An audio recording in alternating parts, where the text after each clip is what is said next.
Alors, j'ai le plaisir, au nom de la section du FAMA 17 de la Ligue des droits de l'homme, dont je suis la présidente, de vous accueillir cette visioconférence consacrée aux oubliés privés de liberté parmi les femmes.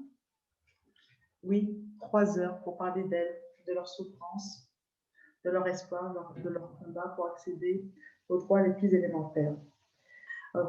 Pour nous permettre d'y réfléchir, nous avons le concours de personnalités engagées dans diverses structures où la privation de liberté est la règle. Au nom de tous, je les remercie d'être à nos côtés. Cette visioconférence étant co-organisée avec la section de l'Aïe Rose Val-de-Bière, je vais donner la parole à leur président Jean Point, qui va vous dire quelques mots d'introduction aux deux sections. Je vous remercie bien. Oui, écoutez, merci Nora. Bonjour à tous ceux qui se sont déjà connectés. Alors, juste un petit mot pour vous situer un peu l'action de la LDH. Donc, comme vous le savez, la LDH s'est constituée en 1898, au moment de l'affaire Dreyfus, en se donnant pour but d'être aux côtés des victimes d'injustice, de déni de droit, dont les causes sont d'ordre institutionnel et politique. Notre boussole, pour en juger, c'est la Déclaration universelle des droits de l'homme de 1948, inspirée de celle de 1789. Chaque individu est titulaire de ses droits, mais il ne peut réellement les exercer que si la société se donne les moyens institutionnels et politiques de les rendre effectifs pour tous, ce que l'on appelle l'égalité des droits. Alors, cette dernière n'est pas défendue par tout le monde. L'extrême droite la combat au nom de la hiérarchisation des soi-disant races, des origines, des religions. C'est pourquoi ce qui est essentiel à nos yeux, c'est de mettre en évidence le fonctionnement réel de la société, et pour cela, les débats et moments de réflexion sont nécessaires pour qu'avec la boussole des droits de l'homme, on en décèle les failles pour mieux les combattre. C'est ainsi que la LDH participe aux débats qui traversent le mouvement féministe dans sa lutte pour l'égalité des droits entre les femmes et les hommes. Nous évoquerons ainsi aujourd'hui donc le sort fait aux femmes privées de liberté dans les prisons, dans les centres de rétention administrative et dans les hôpitaux psychiatriques. Dans ces lieux, les femmes sont en minorité, pénalisées par leur faiblesse numérique, elles subissent des discriminations spécifiques.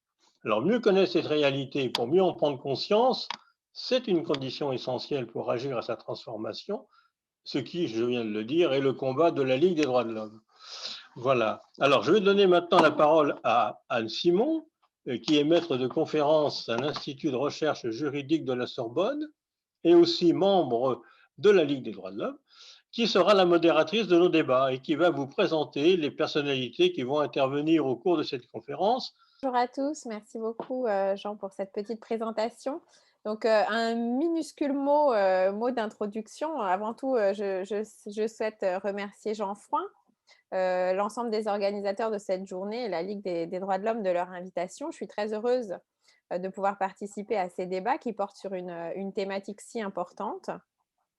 Moi, je m'intéresse depuis le début de mon travail de recherche doctorale à la question, aux questions pénitentiaires en général et notamment à la possibilité pour les autorités publiques d'être tenues pour responsables des atteintes qui pourraient être subies par les personnes détenues. Et il est vrai que dans ce travail, j'ai eu la pleine conscience de ne pas donner aux femmes la place qu'elles méritaient. Aussi parce que dans un travail de recherche, on doit faire des choix et que j'ai fait celui de m'intéresser aux questions les plus communes. Et c'est vrai que les femmes ne sont pas la majorité des personnes incarcérées en France. Donc, il est vrai aujourd'hui que de nombreux travaux de recherche qui portent sur l'incarcération font des femmes des oubliées. Et le titre résonnait pour moi à cet égard avec mes travaux notamment.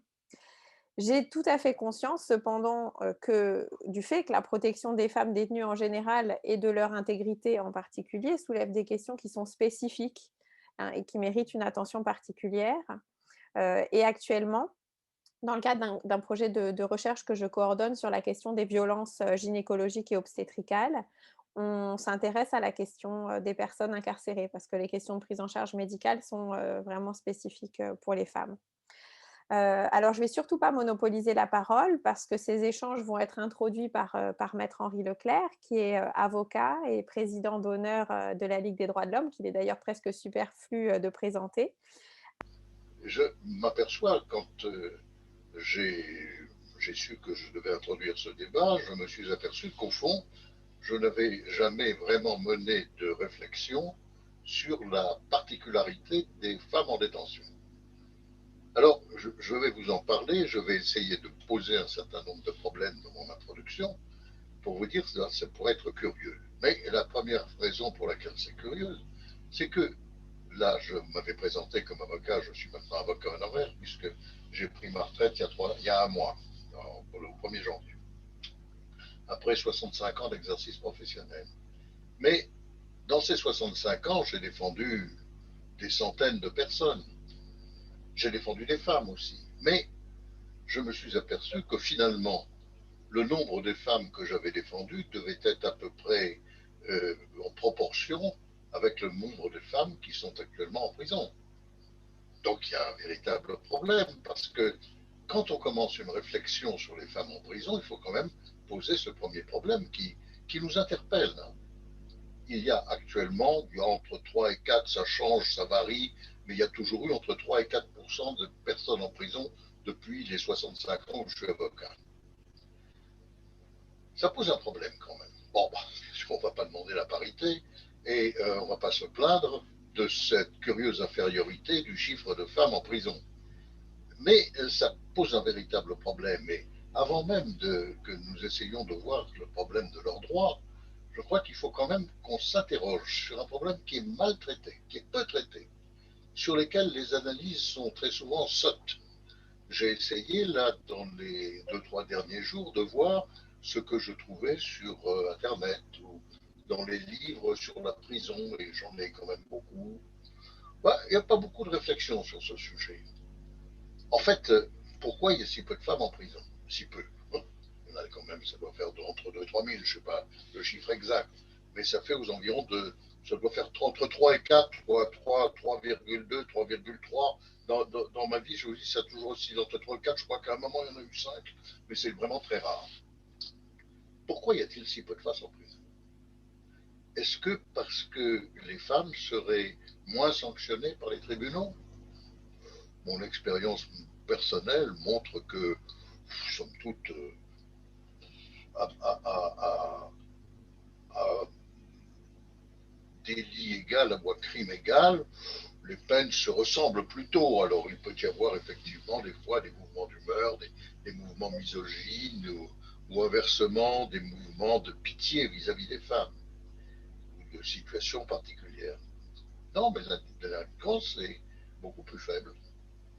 Alors, ça pose un problème et sur ce sujet, les réflexions des criminologues ont été très sottes. Très longtemps, on a dit, au fond, s'il y a moins de femmes détenues, c'est parce qu'elles ont moins d'activités professionnelles ou que leurs activités professionnelles les enferment chez elles. C'est-à-dire qu'elles s'occupent des choses de la maison et qu'elles ont peu de rapport avec la société. Bon, c'était vrai peut-être il y a 10 siècles.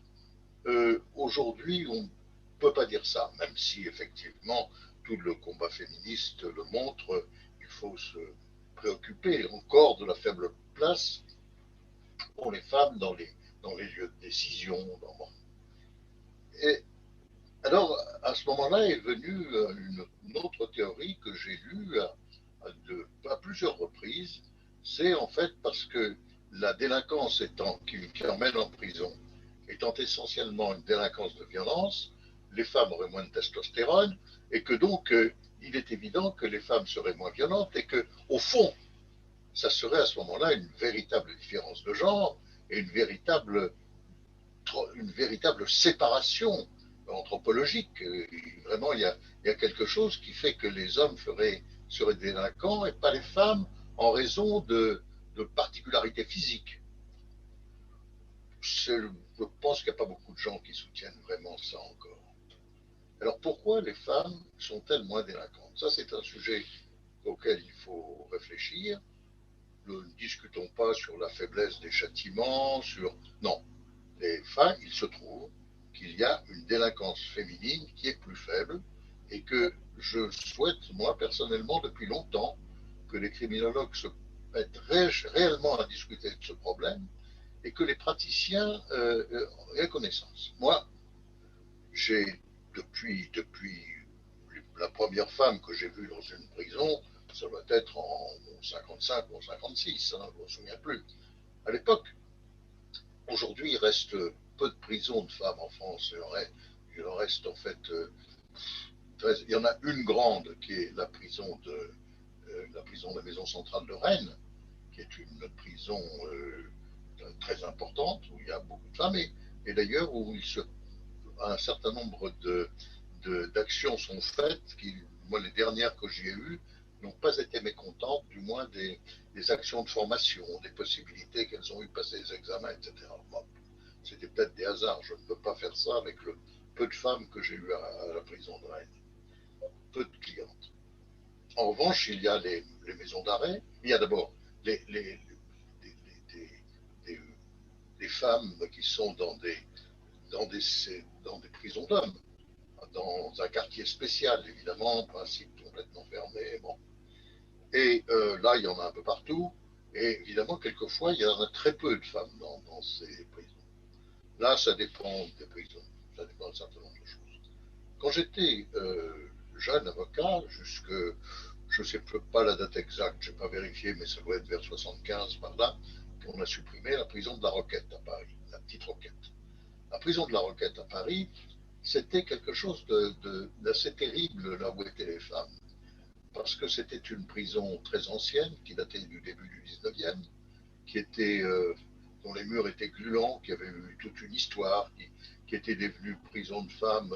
Il y avait un moment, avant les grandes prisons de femmes de Paris, c'était Saint-Lazare. Et là, bon, c'était repatrié sur la petite Roquette qui a été démolie. Après, dans les années 75, vous savez, sur la rue qui va vers la rue de la Roquette, qui va vers le Père-Lachaise, on y voit encore, pour ceux qui passent devant, l'endroit où on avait monté la guillotine, parce qu'il y a un petit socle spécial. Bon. Mais les prisons de femmes, c'est après la fermeture de la prison Saint-Lazare, je sais pas, c'est avant-guerre, je sais pas à quel moment la prison de la Petite Roquette est devenue une prison de femmes. C'était assez affreux. Les travaux, les surveillants étaient des bonnes sœurs qui avaient une grande cornette, je ne sais pas quel était l'ordre exact, mais qui étaient féroces.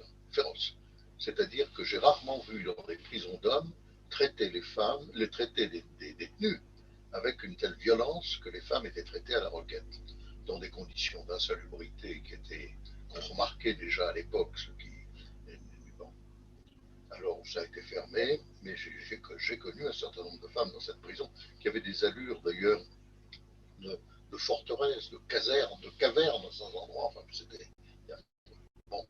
Alors là maintenant à Paris, nous avons une prison qui, sur le plan de l'hygiène, est comparable aux autres. C'est la maison d'arrêt de Fleury-Mérogis, où il y a une division de femmes complètement isolée dans un bâtiment spécial, qui est, bon, on peut en parler, mais enfin.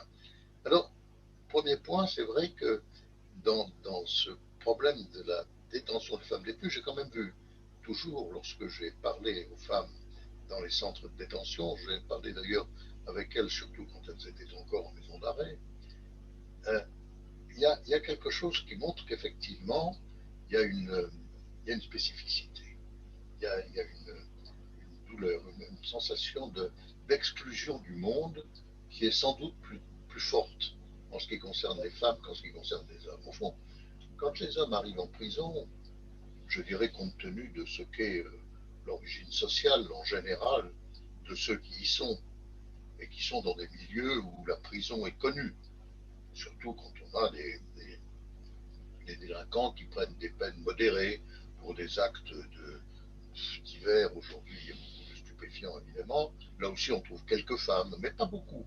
Et il faut bien constater que dans les milieux ce qui est quand même un nombre important de femmes dans les prisons, de femmes de détenus, c'est-à-dire les infractions de la législation sur les stupéfiants, quand on examine cette juge-là, on constate que les femmes, dans cette délinquance, jouent un rôle où la domination masculine est considérable et qu'elles jouent un rôle de petite main Ce n'est pas de petit corps pour porter les stupéfiants.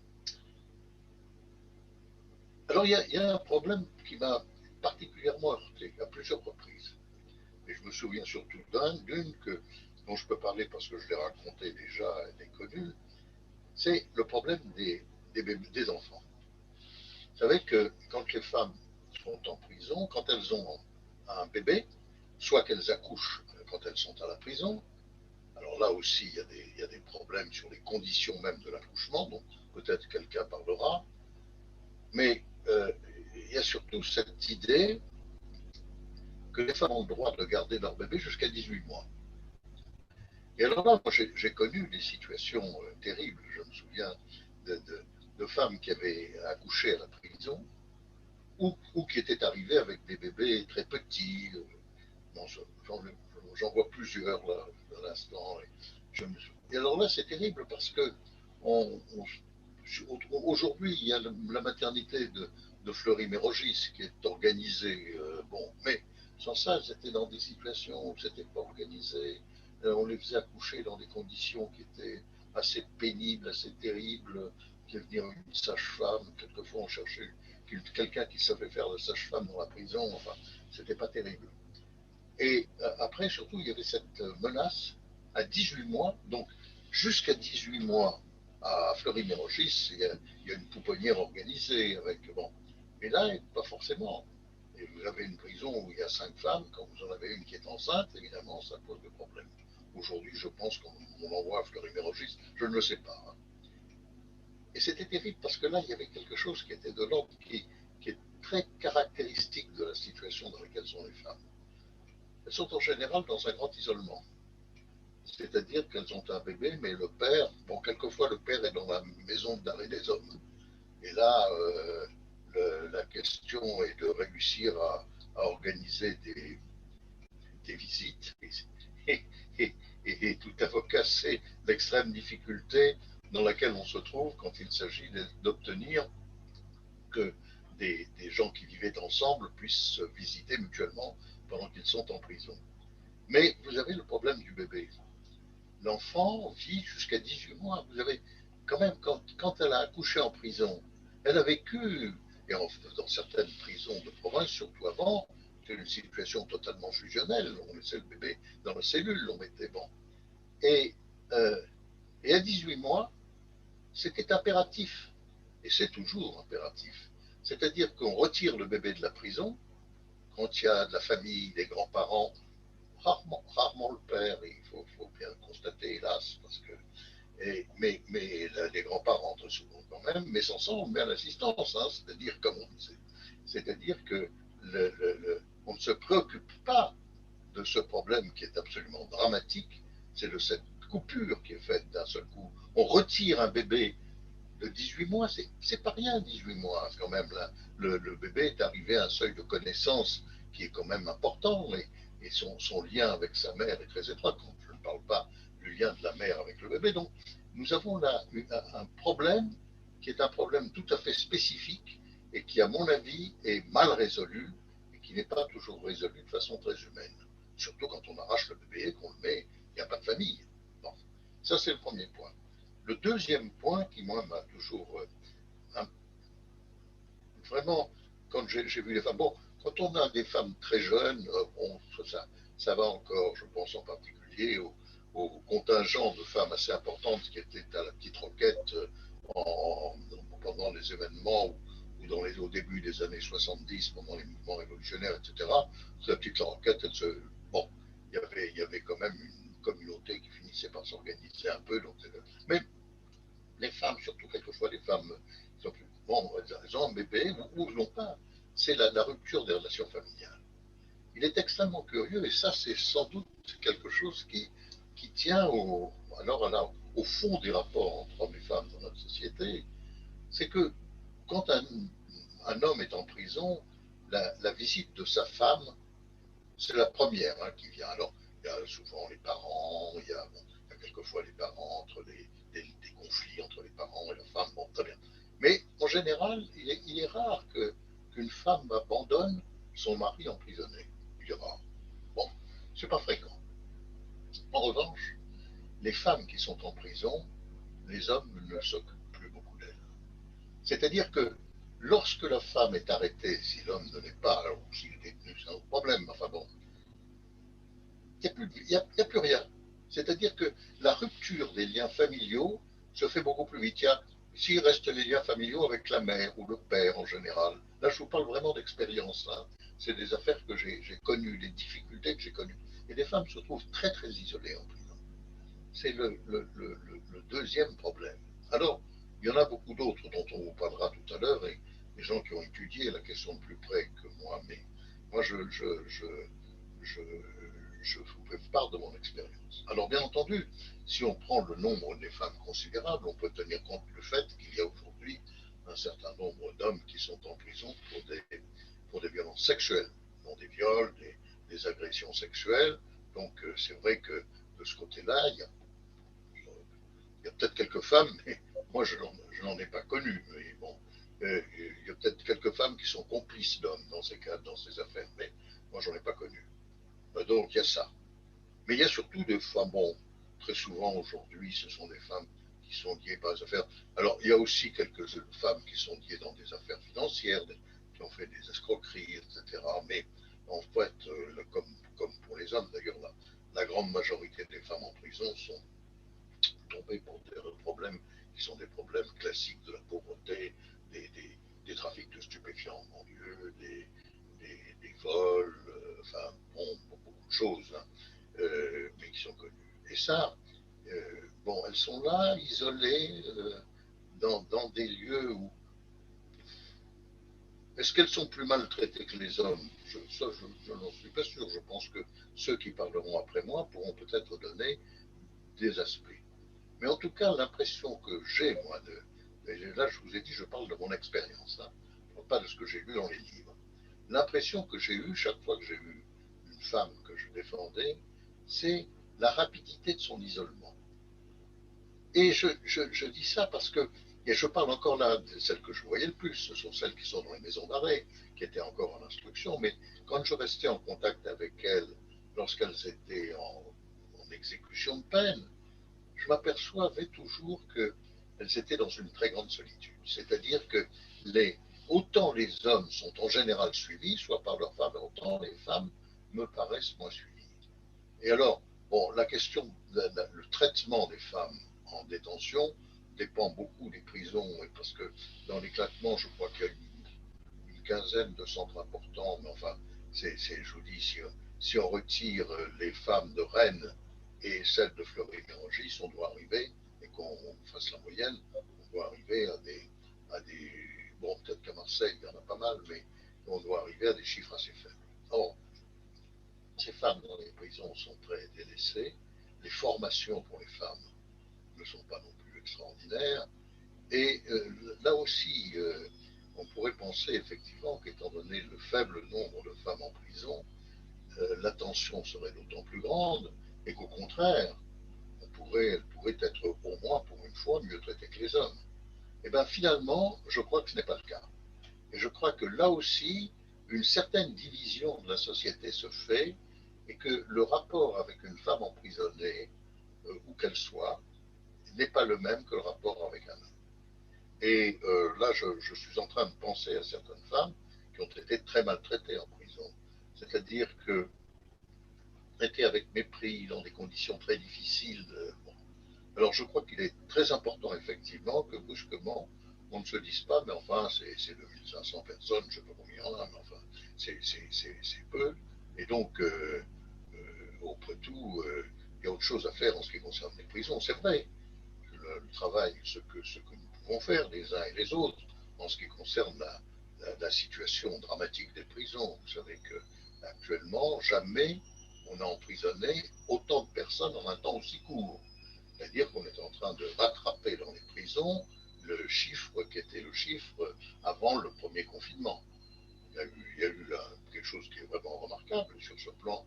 Moi, je le dis là un peu publiquement parce que j'ai été très dur avec elle publiquement. Madame Belloubet a, sur le plan de ses propos, pas été extraordinaire, mais dans les actes, c'est vrai que Madame Belloubet a été assez forte, puisque il y a 13 000 personnes, à peu près 12 000, je ne sais plus combien, qui sont sorties. On a diminué les chiffres. Bon. Et actuellement, ces chiffres sont en voie de réparation.